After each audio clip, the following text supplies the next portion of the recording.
भाजपचे ज्येष्ठ नेते कर्नाटकचे माजी मुख्यमंत्री बी.एस. येडियुरप्पा विरोधात पॉक्सो अंतर्गत गुन्हा.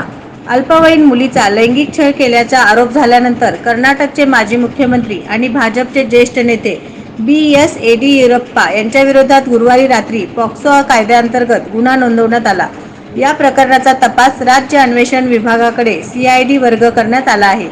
दक्षिण बंगळुरूमधील एका महिलेने दिलेल्या तक्रारीनुसार या महिलेच्या 17 वर्षीय मुलीला येडियुरप्पा यांनी अयोग्यरित्या स्पर्श करून तिचा विनयभंग केला. 2 फेब्रुवारी रोजी सदाशिवनगर येथील येडियुरप्पा यांच्या घरी हा प्रकार घडला. मुलीचा आधी विनयभंग झाल्याचा महिलेचा आरोप असून हे प्रकरण विशेष तपास पथकाकडे हस्तांतरित करण्याची विनंती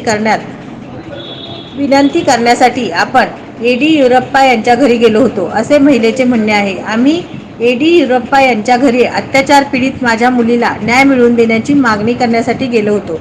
त्यांनी काही मिनिटे आमचे ऐकले आणि नंतर माझ्या मुलीला एका खोलीत नेले आणि तिचा विनयभंग केला, असा आरोप संबंधित महिलेने केला आहे.